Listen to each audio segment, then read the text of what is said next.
Olá, estamos aqui novamente nesse espaço que me realiza bastante, falando dessa temática pela qual eu sou muito apaixonada e me encantando cada vez mais com essas diferentes nuances, com esses diferentes olhares, com essas diferentes perspectivas trazidas pelos convidados, né, desse podcast chamado Somos Água, que tem como propósito realmente trazer esse olhar da água enquanto ser vivo, ser que merece ser reverenciado, que merece ser sacralizado, uma visão tão comum, né, para os nossos povos originários, mas nós, enquanto ocidentais, precisamos resgatar esse olhar. E partindo também desse princípio de que quanto mais juntarmos nos juntarmos enquanto gotas, mais conseguiremos criar grandes rios de transformação e de regeneração.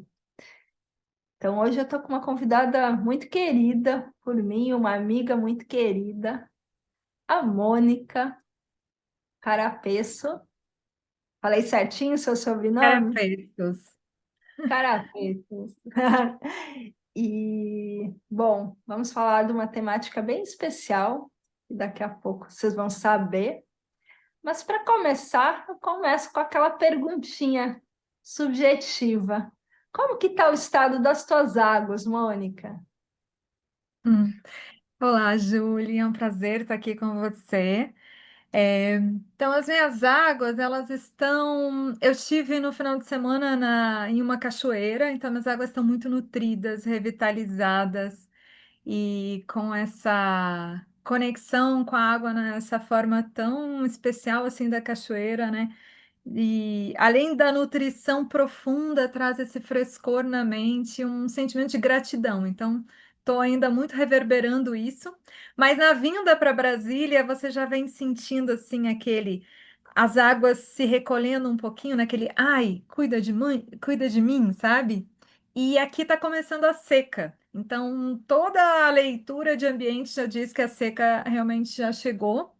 Então, as águas estão nesse momento também um pouquinho de recolhimento, de pedindo cuidado. Estou nesse momento. Uau. Então, interessante, né, perceber o quanto as águas exteriores influenciam, né, nas nossas águas interiores, né? Aqui na Bahia está começando a época da chuva, a gente está bem ao contrário, né?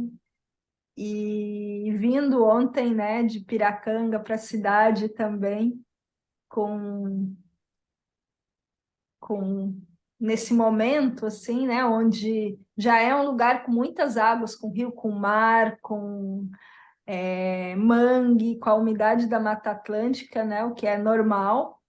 Mas aí, assim, choveu muito e eu acabei vindo de moto para Itacaré. Então a gente passou por rio cheio, por poças, né, passamos por nuvens carregadas, assim, né? E ao mesmo tempo que me dava um certo receio, ou um respeito, né? Mais do que receio, um respeito por essas águas, né, que se movimentam, mas também me dava esse lugar de muita gratidão, assim, por estar num lugar onde as águas podem infiltrar no solo livremente, né? E podem seguir o seu ciclo com tranquilidade, né? Sim. E hoje a gente vai justamente falar de águas interiores, né? E trazer um pouquinho esse olhar da água na Ayurveda também, né? Mas antes da gente começar esse papo, eu gostaria que você se apresentasse, contasse um pouquinho da sua história, né? Porque é tão importante a gente se conhecer, né? As pessoas conhecerem aí os nossos convidados. Uhum. Obrigada. Falar com você é como estar na cachoeira, assim, esse banho, esse bálsamo de vitalidade, assim. Tem sido muito especial acompanhar seu podcast, viu? Parabéns, muito lindo o trabalho. Bem, então eu sou Mônica, eu sou permacultora, eu sou educadora, essencialmente, né? Minha vida inteira eu trabalhei como educadora, permacultora. professora de yoga e terapeuta Ayurveda. Então, eu integro essas. Atualmente, a minha profissão é muito integrar a permacultura, o yoga e o Ayurveda, para ajudar as pessoas a se perceberem, né, a compreenderem a sua ecologia interna. Não, eu também trabalho, né, com a permacultura, né, mas no trabalho que eu tenho feito mais recente é nesse trabalho de ajudar as pessoas a entenderem a sua ecologia interna e a partir da sua natureza, de conhecer a sua natureza, ter um estilo de vida não apenas saudável, mas adequado para a sua própria natureza, porque cada um de nós tem uma composição que é única, né, dos 5 elementos, digamos assim, a partir da linguagem do Ayurveda. Então, esse é o meu trabalho atual. E a minha história, assim, eu cresci nas águas. Eu cresci no sul do Rio Grande do Sul, numa região que é das grandes lagoas do sul do Rio Grande do Sul. Então, a minha infância toda foi nas lagoas, brincando nas lagoas, nadando, navegando, enfim. Meu pai tinha um barco. Foi muito nesse berço, né, das águas. E ao longo da minha história, teve momentos de um pouco mais de desconexão disso. Eu fui professora universitária na área de informática educativa, educação à distância, uma vida muito no laboratório. Mas em paralelo a isso, eu tentava desenvolver também, né, essa conexão. Eu conheci a permacultura nos anos 2000, quando eu estava fazendo mestrado, né, em ciência da computação e educação à distância. E desde então a permacultura ela ficou assim reverberando como uma grande paixão assim na vida. E na época que eu fui professora universitária em Santa Cruz do Sul, acho que foi a época que a gente se conheceu, eu participava também do projeto da Ecovila Caraguatá, que a gente fundou uma ecovila. Então tinha sempre essa questão, né? Mesmo quando eu tive mais assim imersa na correria da universidade, eu tinha a permacultura em paralelo. Mas aí até que chegou um momento que essa vida assim me chamava cada vez mais para a permacultura. Em 2009 eu resolvi me demitir e me dedicar somente a esse estilo de vida mais saudável, mais sustentável, a essa paixão que me movia, que era a permacultura. E em 2011 eu conheci meu atual companheiro, Sérgio Pamplona, e eu vim, né, então do sul, eu vim para o Cerrado, para a estação de permacultura aqui no sítio Nós na Teia, em Brasília. E aqui eu conheci uma outra realidade, eu já estava muito assim, já conhecia, já implementava, já trabalhava com várias técnicas da permacultura, enfim, todo o design, mas muito para um clima úmido ou para um clima temperado, com uma umidade muito grande, chuvas o ano inteiro. E eu não conhecia, não tinha, nunca tinha vivido na pele a questão das secas do cerrado, né? Então, esse clima aqui que tem a estação chuvosa e a estação seca muito marcadas. E para mim, quando eu cheguei aqui, foi esse sentir na pele mesmo, algo que eu só sabia teoricamente, né? Então, sabia do clima do cerrado, enfim, aquela coisa teórica, né? Ah, vai pro cerrado, você tem que beber muita água para se hidratar na seca, aquela coisa assim, bem superficial. Mas quando eu cheguei aqui e comecei a viver isso na pele, aí eu senti o que é uma estação de seca prolongada, o que é esse ressecamento que chega nos ossos, digamos assim, né? Literalmente, ele vai resseca, né? Articulações, chega até os ossos. E, e aí, integrado a isso, veio também um momento de vida da menopausa, um momento de vida que a gente tem o corpo, mas começa a ressecar, porque a gente sabe que nas fases da vida, né, o bebê é pura água, mas ao longo da vida a gente vai ressecando. E quando a gente vai ficando mais velho, esse ressecamento vai aumentando, e para a mulher é principalmente após a menopausa. Então veio tudo junto, a menopausa, o cerrado. E eu, literalmente, comecei a ter muitos problemas de saúde, senti na pele essa questão da seca. E foi quando eu resolvi, então, fazer um mergulho, de estudar o Ayurveda, porque eu percebi que eu já conhecia muito bem, assim, as águas no ambiente, de como manejar, como cuidar das águas fora, mas das águas dentro eu sabia muito pouco.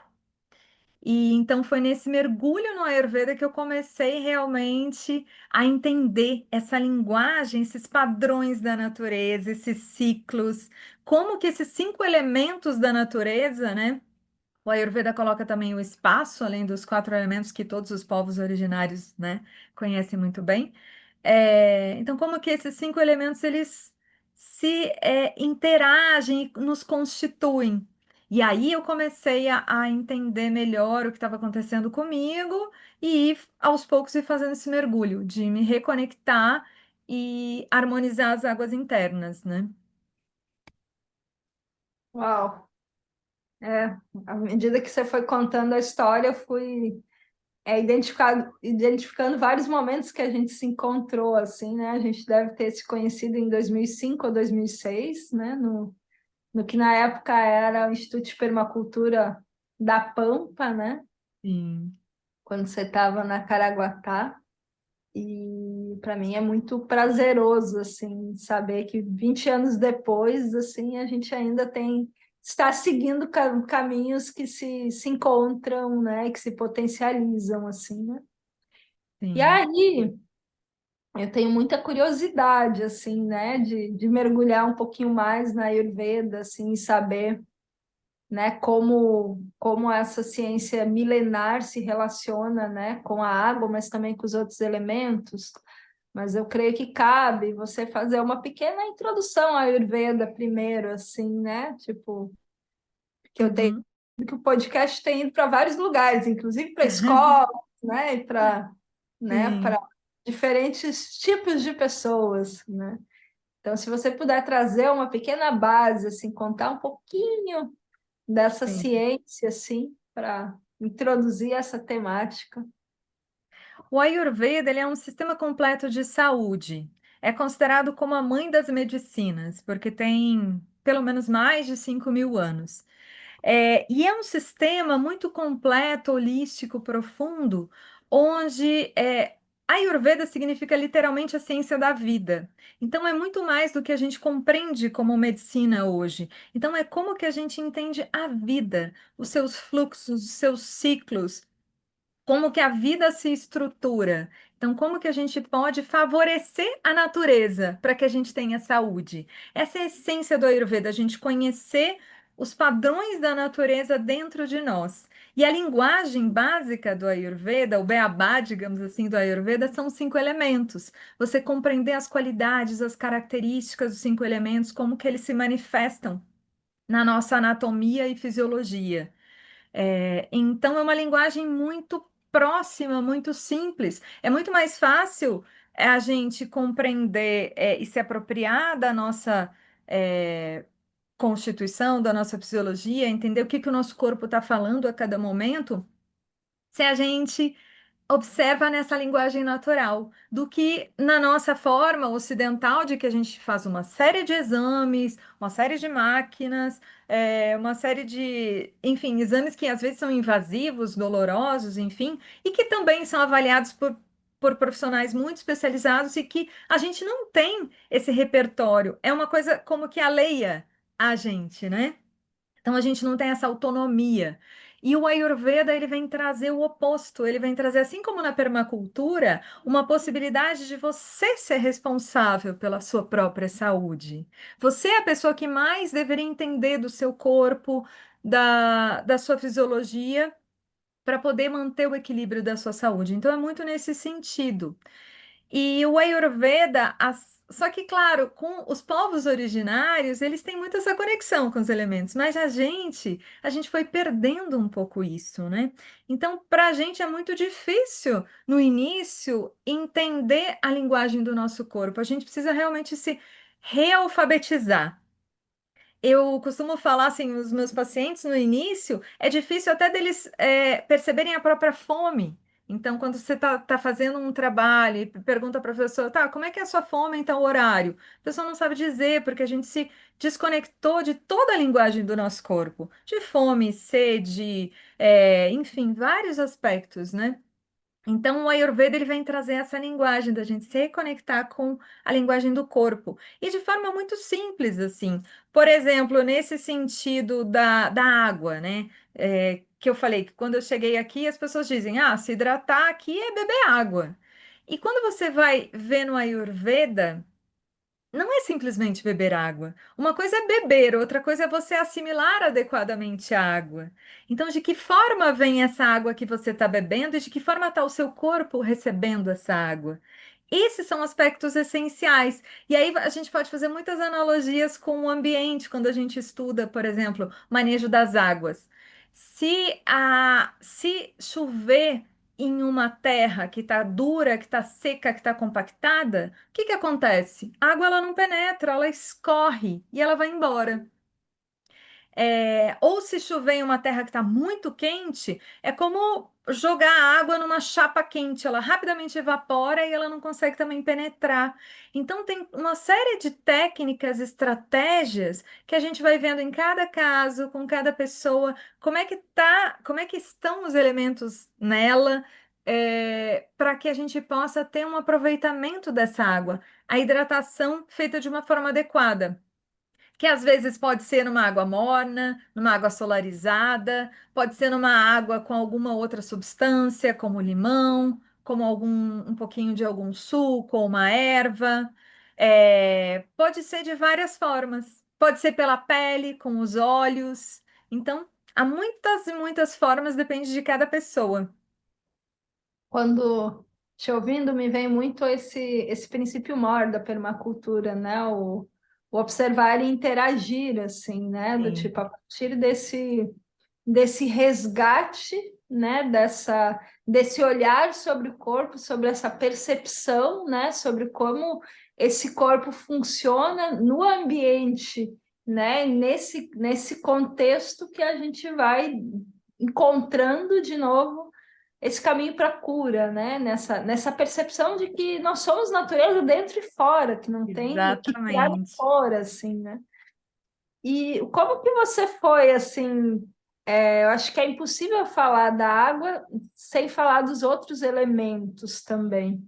Mas Uhum. queria que você trouxesse um pouquinho desse caminho para o equilíbrio dentro da Ayurveda, né? Desse equilíbrio dinâmico ali. Como que se dá esse caminho de cura, assim, né? E qual é a relação desse caminho de cura com a água especificamente, né? Sim. Uhum.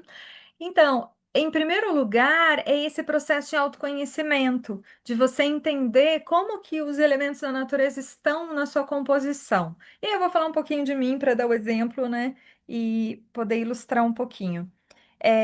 No meu caso, eu fui percebendo que os meus elementos, eles estavam com muito fogo. Então, dos 5 elementos, terra, água, fogo, ar e espaço, quando a gente tem a predominância de um ou mais deles, esses elementos eles vão se juntando, digamos assim, a sua manifestação nas bioenergias, como a gente experimenta eles, é em geral em duplas. Então, terra e água formam a bioenergia Kapha, que vai realizar uma série de processos que vai dar nossa estrutura, nossa nutrição, enfim. O fogo, ele, para que ele não seja totalmente consumido, ele tem sempre um pouquinho de água, que é a bioenergia pita, que vai reger todo o metabolismo, todas as transformações, no nosso corpo, todos esses processos, alquímicos, digamos assim, né? Mas todo esse metabolismo. E o vata é a integração do ar e do espaço, que vai gerar, que vai, digamos, ser o grande regente dos processos no corpo, com os ciclos, os processos, os tempos, ele vai harmonizar tudo, digamos assim, como uma logística, assim, né? Então, são os fluxos do prana que trazem, né, toda a energia para o corpo. Então, esses 5 elementos, quando a gente vai vendo na nossa composição como eles estão, a gente vai vendo aspectos que estão em desequilíbrio e estão trazendo problemas. Na minha constituição, eu sempre tive muito fogo. Quando você tem excesso de fogo, o que que acontece? Bom, além dos aspectos mais óbvios, né? Assim, de você sentir mais calor, enfim, de ter. Qual a relação disso com a água? Quando a gente tem um excesso de fogo, o que que acontece? A gente resseca, né? Então, o excesso de fogo ele vai desidratar um pouco.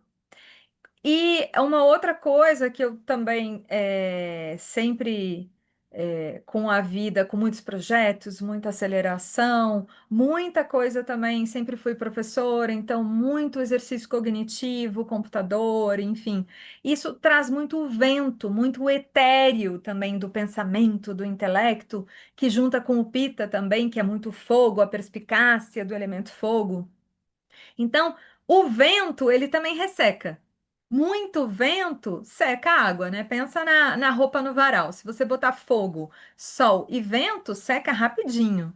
Então, essa lógica de você entender como estão os seus elementos, o que está em excesso que você precisa harmonizar e como harmonizar isso. E essa harmonização, ela vem por diversos hábitos. Então, vem pela alimentação, os 5 elementos da natureza, se nós somos basicamente os 5 elementos, eles vêm pela alimentação, né? Então, como que eles se apresentam na alimentação? Pelos sabores. Então, cada sabor dos alimentos que a gente come, eles trazem chaves para o corpo, dizendo através do sabor quais os elementos que ele tem predominante. Então, o sabor doce, ele é basicamente terra e água. É o sabor mais nutritivo. É o sabor, por exemplo, do leite materno. É o sabor dos carboidratos. Então, pelos diferentes sabores, a gente vai vendo e equilibrando na nossa alimentação o que a gente precisa mais e o que a gente tem em excesso.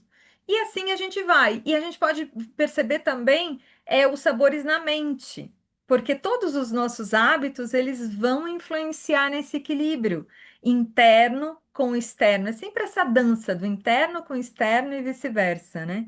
Então, os sabores da mente, por exemplo, o sabor doce na mente tudo que é agradável, tudo que é amoroso, tudo que a gente já até muda, quando vai falar de sabor doce, já fica até com uma voz mais melodiosa, né? Então, tudo que é doce, doce aos seus ouvidos, doce, uma paisagem que te traz assim um encanto, amor, a contemplação, isso vai ser doce na mente.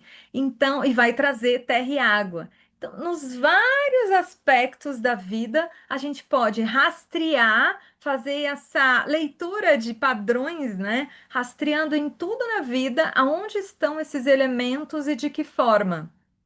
E aí, a partir do seu autoconhecimento, vendo como estão os seus elementos internos e do que você precisa aumentar e diminuir, você vai equilibrando alimentação, rotina, sono, exercícios, tudo de acordo com o que você precisa favorecer para a sua ecologia interna ficar mais sintrópica, digamos assim, né? Então é muito nesse sentido. Sempre os elementos estão conectados um com o outro. E como que dentro disso, qual que dentro desse caminho assim, né, que a Ayurveda propõe, qual que você percebe que é o maior desafio assim de reconexão das pessoas consigo mesma, assim, com as suas águas interiores, né, com seus elementos interiores, assim. Olha, são alguns desafios. Eu acho que o maior desafio é a mudança de hábitos, né? Então as pessoas ficam muito, enfim, são padrões, né? Padrões que se estabelecem por muito tempo e que há um sentido de identidade com aquilo, né? Então a mudança de hábitos é um grande desafio. Quando a pessoa percebe hábitos que são inadequados para a sua constituição ou que estão gerando problemas de saúde. Mas o apego a isso é o grande desafio da mudança de hábitos. Ter a disciplina para conseguir fazer a transformação. Eu acho que esse é o maior desafio, assim. E porque na nossa sociedade, a gente vê isso também na permacultura, né? A nossa sociedade leva o caminho comum, ele não está levando para a saúde. O caminho comum, ele não leva para a conexão com o seu ser, com a sua natureza, com ouvir o seu corpo. Não, tudo leva para fora. Tudo leva para o consumo, para o prazer a qualquer custo, não importa se você está destruindo seu corpo. Então, enfim, o caminho da Matrix, que eu chamo, ele vai para o sentido oposto. Então precisa de uma força de vontade, de um desejo profundo de conexão, de voltar para a fonte, ao invés de se esvair em toda a distração do externo, né?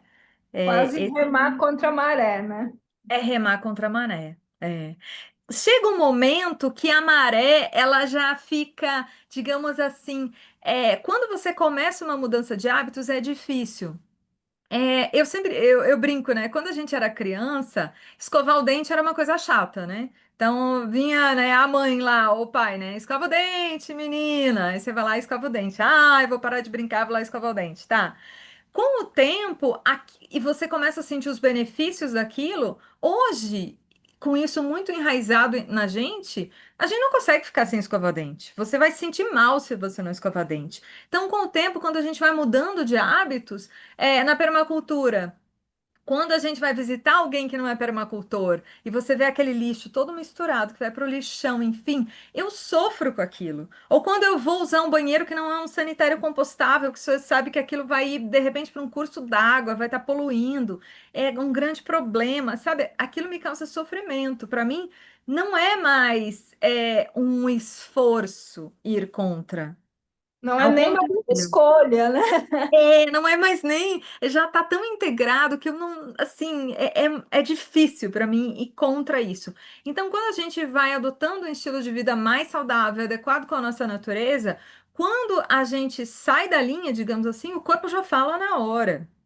Então você já começa a ouvir o corpo. Opa, sei lá, viajou, aí aumentou o vento, porque quando você viaja tem muita mudança, muito deslocamento, sai da rotina, aumenta os ventos e é natural ter um ressecamento da água. Com esse aumento de vento e ressecamento da água, é normal a pessoa ter prisão de ventre, se sentir um pouco mais tonta, perder o apetite. Então, assim, o corpo ele dá todos os sinais. Quando você começa a aprender a ler os sinais do corpo, não tem mais como fechar os olhos. E aí a coisa começa a realmente se integrar e fica mais fluido, né? Mais. Então, obviamente, né, que para a gente entrar, né, nesse caminho de compreensão da Ayurveda, né, e até dessa percepção, é uma caminhada, né, que começa aí com uma amnese, né, você vai percebendo o seu dosha, né, o que está em predominância aí, qual o caminho para, né, na tentativa de um equilíbrio, né? Sim. Mas também tem algumas coisas que são que são básicas, assim, né? Do tipo, se adotar uma alimentação mais sátrica, né? Mais perto da natureza, né? Você podia trazer, assim, um pouquinho desse caminho básico, assim, né? Porque Sim. tem algo que é muito específico e que vem com o tempo e com essa, né? Com essa possibilidade desse mergulho, né? Desse autoconhecimento, de você ir, né, entendendo, né, como que é essa ciência, e você vai se familiarizando com ela, mas também tem ações que são básicas, assim, né, do tipo, por exemplo, qual a característica geral dos alimentos mais sátricos, por exemplo, né, ou Aí como você. eu faço para reequilibrar meu organismo depois de ter sei lá, de viajar ou algo do tipo, assim. Sim, entendi. Bem, você já trouxe um pouquinho do yoga, o que eu achei muito legal, né? Quando você está falando em sáttvico, esses alimentos que trazem uma qualidade mais de equilíbrio, enfim, para todos os doshas, e trazem também qualidades para a mente, de mais clareza, leveza, brilho. Isso são alimentos mais sátvicos, isso é mais uma linguagem do yoga. E é muito interessante como essas duas ciências elas se conectam, porque o Ayurveda é essa ciência da vida que vai tratar da nossa saúde num nível mais físico, inclusive. Claro que todas essas ciências são holísticas, mas o foco do Ayurveda é o nosso corpo, a nossa saúde física. Já o yoga é a ciência que vai trazer o nosso equilíbrio, a nossa busca pela realização plena do ser, a partir do conhecimento profundo da mente. E a gente poderia trazer muito, ele seria, na nossa linguagem, seria mais como a psicologia. Então a gente tem essas duas ciências que se complementam, porque nós somos um todo, né? E nesse sentido, alimentos mais sáttvicos são esses alimentos que vão nos trazer qualidades para a mente, sabores para a mente, que são sabores mais harmônicos. E aí é claro que a gente vai buscar uma alimentação mais natural, a gente vai buscar alimentos orgânicos. Então, quanto mais a gente tiver uma alimentação natural, que a gente prepare o nosso alimento, porque esse é um aspecto muito importante para o Ayurveda, o alimento ser fresco. Então, o alimento que você prepara todo dia, ele tem uma vitalidade muito maior. Então, tem algumas coisas básicas nesse sentido. Nossos professores de Ayurveda, eles costumam dizer, né, quando a gente fala de outros alimentos, enfim, eles dizem, não, isso não é comida. Em primeiro lugar, você tem que comer comida, de verdade. Então, esse é o primeiro ponto. Você não, tudo aquilo que você desembala muito e é processado ou ultraprocessado, para eles isso nem é comida, então nem entra na classificação, né? Então, tem uma comida mais natural, é fresca, que você cozinha com mais frequência, mesmo que você não consiga fazer tudo, mas que você tenha sempre um prato, uma salada, uma coisa um pouco mais, com mais vitalidade, com mais prana, né? Então, isso é muito importante. Outros aspectos que são gerais, cuidar com o sono. O sono é onde a gente tem todo o processo de regeneração. Então, a nossa sociedade está com muitos desafios com o sono. Então, um dos aspectos que eu mais trabalho com as pessoas também é a questão do estresse, do sono. Então, são aspectos da rotina como um todo, não só a alimentação, né? Que a gente vai trazendo. É, e o yoga, nessa ciência de trazer essa sabedoria de como lidar com a nossa mente, vai trazer um aspecto que tem muita conexão com a água, que é o prana. Então, o prana, que é a energia vital, é a essência da vida, digamos assim, num nível mais sutil, é o prana que permeia toda a vida. O nosso corpo, a estrutura física, digamos assim, é o receptáculo do prana, mas é o prana que é a energia, a inteligência que consegue acionar todos os botões, fazer cada ação acontecer. Porque no nosso corpo, em cada segundo, né, quantas milhares de coisas estão acontecendo? E essa regência toda, essa inteligência para cada coisa funcionar vem do prana. E o prana no nosso corpo sutil, ele flui em milhares de canais, que são chamados nadis. Esses canais, muitas vezes a gente conhece mais até pela acupuntura, né? Os meridianos da medicina chinesa, enfim. Mas no Ayurveda e no Yoga, a gente vai falar dos nadis, esses canais desse fluxo energético que a gente vê exatamente como água. Como que a água ela irriga tudo, nutre e traz a vida. É exatamente como o prana.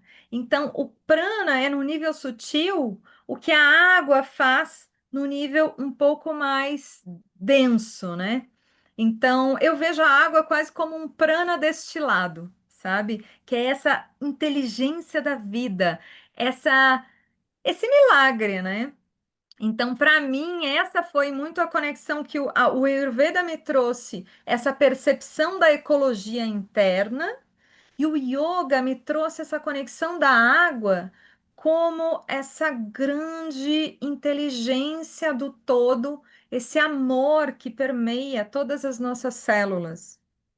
Então, e que se complementa tão lindamente. E foi por meio do yoga que eu fui assim indo mais para o sutil. O yoga me trouxe esse caminho de ir voltando para a fonte, do entender as águas num nível mais denso, digamos assim, no Ayurveda, né? Entender a minha pele, meu intestino, como que tudo está funcionando de acordo com as águas, mas ir voltando nesse caminho sutil do prana até chegar na essência de onde vem isso tudo e de chegar na essência das águas como o divino, se materializando nessa inteligência da vida.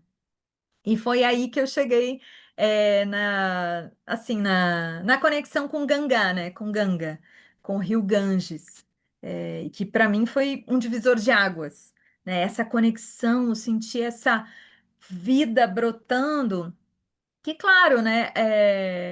Todos os rios são sagrados, são maravilhosos, mas foi lá que brotou em mim essa conexão com o divino mesmo, né? Na forma das águas, na forma da mãe divina. E Gangá como essa representação, né? E aí tem uma coisa muito curiosa, Julie, enfim, você já conversou com o Sérgio, né, em outro momento, sobre várias tecnologias da água. E aqui o foco do nosso trabalho no sítio Nós na Teia é o manejo das águas, né? E porque a gente vive só de água de chuva, então atravessar toda a seca só com água de chuva exige muitas técnicas, né? E nesse sentido, a água de chuva é para a gente um grande tema de estudo, de trabalho, de ensino, enfim. E aí, mais adiante, eu fui descobrindo na Ayurveda os vários tipos de água que são classificados, e um deles é a água de chuva. E a água de chuva no Ayurveda tem o nome de Gangambu, que é a água com as qualidades de Ganga. Então, essa água divina que cai do céu num movimento como uma dança cósmica, que essas águas de chuva são tocadas pelo sol, pela lua, pelos ventos, pelos aromas da natureza, e essa é tida como a bênção dos céus, o néctar dos céus, do divino. E é a água que tem as características de ser leve, fria, tem um sabor agradável e que nos nutre profundamente. Não só o corpo, mas a alma, o coração, refresca. Então, que tem no Ayurveda tem essa coisa de que a água de chuva ela é divina. É até interessante você estar falando dessa conexão com a Ganga. Sempre, eu gosto muito de questionar assim, né, o significado e a origem das coisas, né? E no meu caminhar eu acabei caindo dentro do hinduísmo, né? Assim, eu tenho uma forte conexão com o hinduísmo, assim, né? É uma referência, né? E aí, um dia desses eu tava assim, eu disse, pô, mas pô, nunca entendi muito bem por quê, porque não é que eu me identifique super com a ritualística hindu, né? Mas por que que isso se deu no meu caminho, assim, né? E aí, não faz muito tempo, eu estava lendo o Satish Kumar, né? O livro A Sim. Simplicidade Elegante, e aí ele fala dessa origem do hinduísmo, né? Que é a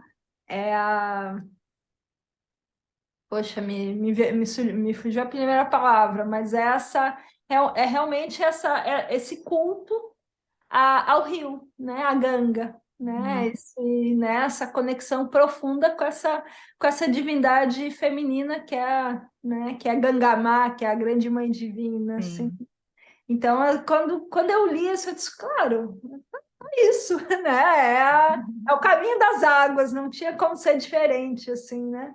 Então, É. deu um quentinho muito grande, assim, no coração e uma compreensão também, né? Do porquê que eu tinha chegado nesse lugar, né? Nesse fluxo em específico, assim, né? Então, para mim foi... Sim, sim. E talvez é porque assim lá, às vezes, como a espiritualidade lá é tão presente, às vezes é mais fácil a gente ir fora, se conectar e depois a gente reencontrar aqui, né?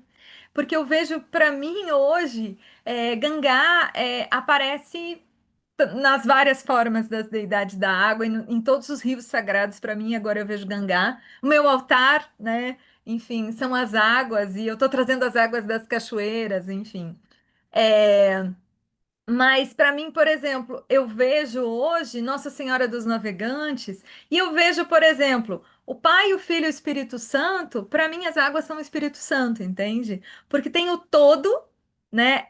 E é só uma linguagem, né? São só diferentes linguagens. Mas o Pai reverenciando esse todo, né? Esse todo da inteligência da criação, enfim. O Filho, né? Como toda a criação em si. E o Espírito Santo é esse caminho de trazer essa manifestação. É a Shakti, né? É o poder da realização dessa inteligência do todo. Então, para mim, as águas são essa inteligência, são esse ser que destila toda essa inteligência e que traz para a matéria. Assim como o prana traz num nível mais sutil, na matéria são as águas que fazem essa transformação que vem desde o espaço, que é o campo de manifestação, quando começa a vibrar, começa a manifestar os ventos começam a ter uma fricção e começa a gerar o fogo, e o fogo destila a água. O prana sendo destilado, para mim, assim, é a forma como eu vejo, né? E a partir da água, a densificação da água vai formar a terra. Então, toda essa harmonia dos elementos eu vejo como sendo Shakti, como sendo a manifestação do assim, o Pai, o Filho e o Espírito Santo, né? Essa manifestação. Então, para mim, hoje, as águas são totalmente o divino, mas que, de uma forma prática, não é uma forma assim, né, tá lá e eu tô aqui, não, eu tô vendo as águas no meu corpo como o divino, as águas na cachoeira como a divindade. É integrar essa coisa como na nossa pele, sabe? Na nossa sensibilidade. E que para mim foi uma caminhada, assim, eu sempre fui muito mental. Então, o destilar isso e trazer para o coração, trazer para o sensível, é uma caminhada ainda, que eu me sinto, assim, uma grande aprendiz. E tenho aprendido muito nos podcasts, viu? Cada convidado, nossa, que incrível, que chave! Nossa, que especial! Para mim é um deleite, né, ouvir as pessoas. Mas eu também gosto muito desse olhar da água enquanto, né, enquanto divindade que une, né? Porque também a Sim. água, ela não é tão leve quanto o ar, nem tão Uhum, densa quanto a terra, né? Ela faz justamente ela está nesse entremeio, né? Ela faz essa união, né? Ela, né? E nesse fluxo mesmo, né? sim. Mas também você trouxe, né, dentro desse olhar, né, de você trouxe essa sua caminhada, assim, né? E lembrei agora que nos próximos dias você está oferecendo aí uma atividade, né, que é o Somos Natureza. Então, eu queria que você trouxesse um pouquinho, né, Uhum. dessa oferta que você está fazendo, trouxesse um pouquinho do seu trabalho também, assim, né, como as pessoas podem te encontrar, te conhecer, É, né, reconhecer essa visão de mundo também, né, traga um pouquinho sim. de você enquanto esse ser manifesto na matéria também. O Somos Natureza é essa grande oportunidade, assim, que eu ofereço, em geral, uma vez por ano, até vou tentar oferecer um pouco mais, mas é uma jornada gratuita para realmente, né, conseguir chegar nas pessoas, e trazer esse beabá do Ayurveda a partir dos 5 elementos de uma forma muito tentando ser o mais teórico, prático, vivencial, tentando despertar os sentidos das pessoas para perceberem as qualidades da água. Então é muito assim ensinando padrões, ensinando como você perceber padrões da natureza, dentro e fora, para entender os 5 elementos da natureza. Essa jornada vai acontecer agora, vai começar final de maio, no dia 31 de maio, e é uma semana de um mergulho nos 5 elementos. Bom, e para se inscrever, para saber mais, ou para saber mais sobre o meu trabalho, eu tenho um site que é ecologiainterna.com.br e eu tenho o Instagram, que é Ganga Yoga Terapia. Então, no Instagram tem toda essa divulgação também. Enfim, esses seriam os canais mais acessíveis hoje. Estou começando também um canal no YouTube, devagarinho, mas trazendo aos poucos algumas coisas. Aí é Mônica Gangá. Maravilha, eu super sugiro esse trabalho, assim, acho muito bonito, assim. Também te acompanhar nessa jornada, assim, né? Me me leva para um lugar muito bonito, assim, ver esse serviço que você oferece para o mundo. E aí, para a gente finalizar nossa conversa, eu gostaria que você trouxesse um pouco de uma síntese, mas também assim, né, uma síntese enquanto uma fala final, uma mensagem aí para quem está nos ouvindo, né, aquelas gotinhas preciosas assim para, né, para quem nos ouve, né, para que a gente realmente possa aí reverenciar tudo que foi oferecido até agora. Hum. Bem, para mim, a síntese é realmente somos natureza. É a gente conseguir perceber que dentro e fora é uma coisa só. E, e a gente não precisa é, buscar essa harmonia, essa perfeição da natureza. Claro que quando, como eu fiz no final de semana, quando a gente vai numa cachoeira, a gente facilmente se conecta, né, com essa perfeição, harmoniza os elementos em nós, é uma terapêutica assim incrível. Mas a gente precisa aprender a trazer isso no nosso dia a dia.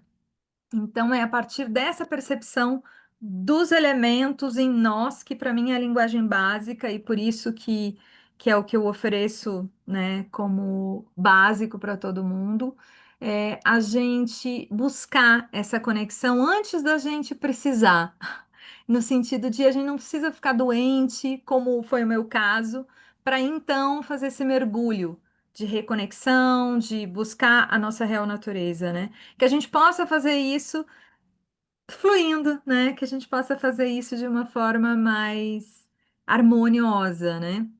Então, aprender a cuidar do planeta é aprender também a cuidar de si. Isso aí, muito grata, Mônica. Uma delícia conversar contigo. O podcast para mim também tem sido uma oportunidade de reconectar e de bater papo com as pessoas que eu amo, né? Então, queria te agradecer muito aí pela disponibilidade e seguimos aí nesse fluxo. Muito grata. Sim. Eu que agradeço, Júlia. Falar com você, né, é maravilhoso, né? Todos os nossos encontros aí ao longo da vida, tantas trocas, tantas coisas, tantas aprendizagens, né? E é sempre revitalizador, né? E a gente esquece do resto, de qualquer outro, enfim, problema menor na vida e a gente se reconecta com o que é essencial, né? Com o que é o nosso propósito. Então, isso é realmente muito nutridor. Gratidão por esse encontro e por todo o seu trabalho maravilhoso. Vamos que vamos. Até mais.